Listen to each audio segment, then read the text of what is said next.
Сайн мэцхан үзэгчтэй бид яг одоо Монголын өв соёлыг залуу хүмүүст ялангуяа бидний үеийнхэнд түгээн дэлгэрүүлэх, ойлгуулах зорилготой өвийн өртөд хүрэлцэн ирээд байна. Тэгэхээр урилга хүлээн авч бидэндээ ярилцж байгаад маш их баярлалаа. Баярлалаа. Ингээд манайхыг зориод ирсэн та бүхэнд бас маш их баярлалаа. Энэ өвийн өртөг үүсгэн байгуулах болсон үүдэл шалтгаан юу байв? Ялангуяа яг ямар хоосон орон зайг нөхөр яг юуг одоо чухалчилж үзэж ямар асуудлыг шийдэх гэж энэхүү одоо өвийн өртөг байгуулсан байна. Сүүлийн жилүүдэд өөрийгөө болон эргэн тойрноо ажиглаадсэн чи ер нь Монгол залуу үе маань манай үеийн Монголынхаа талаар мэдлэг жоохон багтай. Яг энэ талаарх ой санамж нь нэлээд юм бүдгэрсэн болов гэж анзаарсан. Тэгээд өөрөө бас тэрэндээ маш их эмзэглэж явдаг Монголоо мэдхгүй дээ. Өөрийгөө ер нь аль их голж явна гэж явдаг. Тэгээд гэтээ мэдээ сурыг гэд найзуудтайгаа ярилцах гэхээр найзууд маань ч гэсэн гэр бүл маань ч гэсэн тэр болгон сайн мэдгүй. Гадна олон жил байжгаад Монголдо ирээд бас чамгүй 10 жил болчихсон хэрнээ нэмэж олж авсан мэдлэг бараг байхгүй. Зөвхөн ингээ ажил гэрээ хооронд л явсаар байсан юм лээ. Тэгээд тэрийг ажиглаад би өөрөө юм бахад одоо манай хүүхдүүд юу болох вэ те би юугаач мэдгүй хахад хүүхдүүдтэй бүр л юу ч хэлж өгч чадахгүй юм ээж байх юм байна гэдгээ бас их бодоод их эмзэглээд ямар нэгэн үйлдэл хийх хэрэгтэй юм байна. Тэгээ би өөрөө юу хайгаад байна гэдгээ бодсон чи яг юм нэг орон зай надаа эрэхтэй ганц яг ингээ очиод өөр бусад юмаа бодохгүйгээр яг би ч Монгол хүн штэ би Монгол гэдгээ бодоод тэгээд тэр мэдгүй байгаа мэдлгүүдээ олж авах тийм орон зай эрэхтэй байсан. Байхгүй байсан учраас өөртөө хийя гэд ингээд иргэн хамгийн ойрын 3 хүнтэйгээ санаа нийлэх 3 хүнтэйг нийлээд дөрвөлээ ингээд үүсгэн байгуулсан байгаа. Ер нь бэлтгэл үе шат ямар хөө явагдсан яг анх хизээ яг энэ санаа одоо таад маань хоорондоо ярилцаж эхлээд яг ийм бит яг ийм одоо гоё орчин болтлоо хэр утсан бэ? Миний үндсэн мэргэжил өгөн санхүү хөрөнгө оруулалтаар ажилладаг. Өв соёлоос жоохон хөндөй чиглэлээр ажилладаг. Ямар нэгэн байдлаар энэ зүйлийг үйлдэл болохгүй мэн гэж шийдсэн учраас ямар форматаар одоо ямар байдлаар хийвэл зүгээр үү гэж багаараа дөрүүлээ нэлээд ярилцсан одоо контент байх юм уу эсвэл өөр одоо түүхэн барилгуудаар ч юм уу тойроод барилгатайгаа танилцаад сэдвээ ингээ ороод явах уу гэж ярьж исэн. Гэтэ яг бид нарын хүсэдээс өөрсдөө бас хүсэж исэн юм юу гэхлээр арай жоохон өөр орчинд очиод тэндээ ороод бусад бүх юмаа төр орхиод одоо санаа зовнил ажил төрөлтэй тэр бүх юмаа орхиод гой төвлөрч суугаад тэгээд тэр мэдхгүй зүйлүүдээ олж мэдэх тийм орчныг л яг ингээ өөртөө хүсэдсэн. Тэгээд яг хүн орж ирээд 5 мэдрхүүгээрээ ингэж жоохон Монголтойгоо ойртох боломжтой юм орон зай өөрсдийнхөө мэдрэмжээр тэгэж хийхийг хүссэн. Тэгээд яг жилийн дотор энэ концепт энэ агуулгаа ярилцаад тэгээд нэг сар орчмын хугацаанд засвар тогтчлтаа хийгээд тэгээ эхэлсэн байна.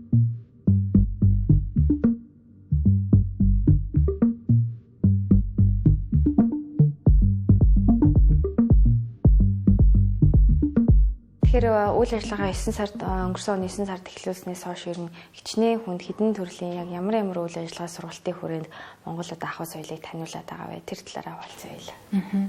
Тийм манайх 9 сарын 24-нд яг ихний хичээл маань Монгол хэл, Монгол сэтгэлгээ гэдэг сэдвээр эхэлсэн. Энэ сэдвийг хэл шинжлэлийн ухааны доктор, Конгрессийн номын сангийн Монгол ном хариуцдаг Саруул Эрдэнэ багшийг бүр хүлээж манжаагаад яг заавал тэр багшаар эхлүүлнэ гэж зорж эхлүүлжсэн. Тэгээд түүнээс хойш одоо 17 үеийн өртөө явсан байна. Монгол хэл, Монгол бичиг, Монголын түүх, аман соёл, морьт харва, Монгол хүний язгуур чанарын талаар бас ярилцсан. Жансан ороогаа ирж яг өөрийнхөө туршлага түүхээс бас бид нарт хуваалцаж маш гоё аминжилж бас маш олон зүйлийг бид нарт залуу үедээ загсан. Гэхдээ ингээд маш олон сэдвүүдийг өртөөлөд явж байна. Өвийн өртөө гэж нэрлэж байгаа шалтгаан нь бас ийм олон сэдвээр өртөөчилж явж байгаа учраас өв соёлоор өртөөлъё гэдэг ийм үйл ажиллагаа байгаа. Тэгээ одоогоор бол 400 гаруй залуучуудад манад дийлэнх нь 25-35 насны яг ажил төрөл хөдөлмөр эрхэлдэг залуучууд ирдэг. Тэгээ 400 гаруй залуучууд манайхаар ирж оролцсон байна одоогоор. Үеийн өртөөг зорж ирж байгаа хүн орж ирэхээс ахуулаад ингээл одоо энэ бол ингээл тоон шигтэй ингээл Монгол гэрийн хан гэл ингээл ер нь байгаа орчноос ахуулаад ингээд одоо энэ нарийн деталь бүртээ харсан ингээ харагдаж байна. Ер нь эндээс яг хамгийн түрүүнд орж ирээ юм мэдрээсэ гэж хүсдэг үү? Одоо энэ газрыг зорж ирсэн хүмүүс яг юуг ойлгож аваад гараасаа гэж хүсдэг вэ? Гэртээ ирсэн юм шиг л мэдрэмж аваасаа гэж хүсдэг.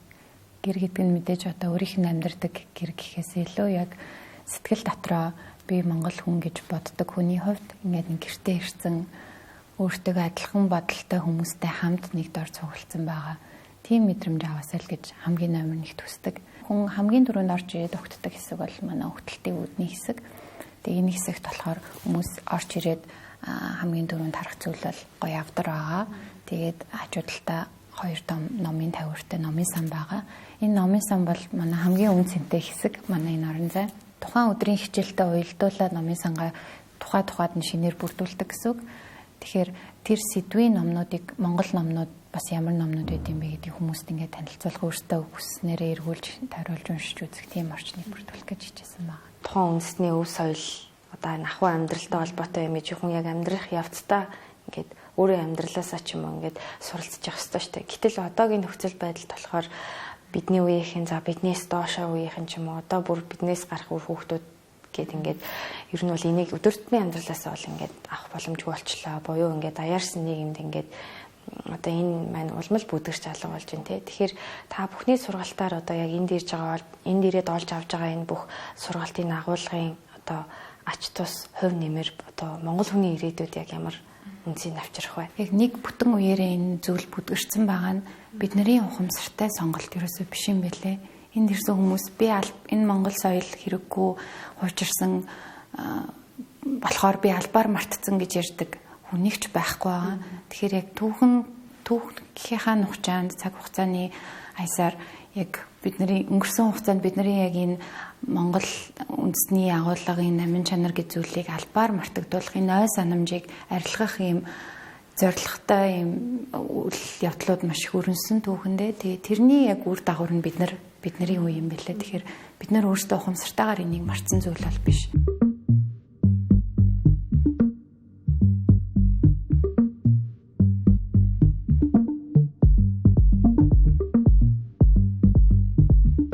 Би өөрөө гадна сайхан мэргэжил эзэмшээд Монголдо ирээд ажиллаад сайхан амьдарч байгаа.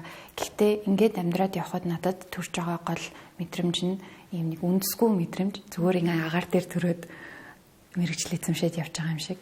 Гэтэл би чинь тийм биш шүү дээ. Агаар дээрээс төрсэн хүн биш. Олон мянган жил энэ нутаг дэвсгэрт амьдарч ирсэн, их орондоо амьдарч ирсэн өвөг дээдсийн үр удам хүүхдэн байхгүй юу. Тэгэхээр тэр зүйлээ ухамсарлаж тэр үндсээ ойлгож мэдэхгүй бол үндэсгүй модчууд хаа хүртэл урах хавтай нэг газар очиод тулна шүү дээ. Маш гоё бат бүх үндэстэй мод авах юм бол хаа хүртэл цэцгэлэхүү. Яг тэрнтэй л дүүцгээр санагдж байгаа. Чад өөрийгөө илүү ойлгочоод бусдыг ойлгох, бусад соёлыг, орныг ойлгож мэдэх, тэр талаар дүгнэлт хийх бол илүү зүйтэй ах гэж бодож байгаа. Тэгэхээр өөрийгөө ойлгож тэр үндсээ илүү бат бөх болгох юм бол би хэдий санхүү хөрөнгө оруулалтын арай өөр мэрэгчлэлтэй ч гэсэн миний ажлын өдөр тутам ямар төслийг санхүүжүүлэх вэ гэдэг юм уу те тэр сэдвүүдтэй бүх зүйл уялдаж болно. Тэгэхээр яг тэрийг нь ойлгож мөн чанараар нь амьдрна гэдэг бол миний хувьд хамаагүй илүү утга учиртай амьдрал ах болов гэж бодож байна. Зүгээр агаар дээр байгаа хамхуул шиг нэг өдөр энэ гой санагдаж ийшээ явах, нөгөө өдөр ийшээ явах биш. Өөрийн гэсэн ихтгэл үнэмшилтэй, үнэт зүйлтэй их орноо хайшин залаад явах уу гэдгийг ингээд нэг өөрийн гэсэн дүгнэлт хийх боломжтой байхын тулд надад суур мэдлэг маш чухал байгаа. Тэгэхээр яг энэ их орондоо нэг эзэн шиг нь эзэн байгаад юмаа мэддэг, хайшин авч явахаа мэддэг тийм ойлголттой иргэн байхын тулд яг энэ зүйл рүү заавал цаг хугацаагаа зориулж, хүчээ зориулж энэ дээр суралцах мэдэх ёстой гэж би бол бодож байгаа. Та бүхний үйл ажиллагаа ер нь цаашаа хэрхэн өргөжин тэлэх вэ? Энэ үе соёлууд биднэрт ингээд тогтолцохгүй мартагдаад байгаа бас асуудлууд байдсан байна. Тэгэхээр энэ асуудлууд дээр залуу хүмүүсийн хувьд яаж хувь нэмэр оруулж болох вэ гэдгийг маш их бодолцож байгаа. Сэдв болгон дээр тэрийгэ багш нартайгаа ингээд бөөнөрөө тойрч сууж байгаа нээлттэй ярилцдаг. Тэгэхээр цаашдаа бол тэр тал дээр ийм нөлөөллийн ажлууд илүү өргөн хүрээний ажлуудыг хийхээр төлөвлөж байгаа тухайлчлан сэдв болгон дээр нь нэмээд бас бид нар урт хугацааны Монгол бичгийн морин хуурын, уртын дууны, хөөмийн гэж сургалтууд эндээ бас явуулах гэж байгаа. Хотын төвд яг тийм сургалтууд их ховор байдаг учраас хүмүүс сурмаар байдаг ч гэсэн ажилласаа холдчихоор тэр болгон явж чаддаггүй. Тэгэхээр тийм урт хугацааны сургалтууд төлөвлөж байна. Хамрах хүрээгээ илүүд хилээд хүүхдүүдэд зориулсан бага дунд ахлах насны ангийн хүүхдүүдэд зориулсан тусгаалсан хөтөлбөрүүд бэлтэж байгаа. Мөн дээрэс нь Монголд амьдардаг гадаадууд эсвэл Монголд аялал жуулчлалаар ирсэн гадны жуулчдад зориулаад яг Монголын талаар айгүй зөв цогц мэдлэг нэг дор өгөх боломжтой тийм хөтөлбөрийг бас боловсруулсан утгагүй зарлаад эхлэх гэж байгаа. Ийм гоё ажил хийж байгаа, ийм гоё төсөл санаачлал явж байгаа та бүхэн танд болон танай хамт олон бас цаашдаа ажилд өндөр амжилт хүсье. Маш их баярлалаа. Танай хамт олонд бас амжилт хүсье.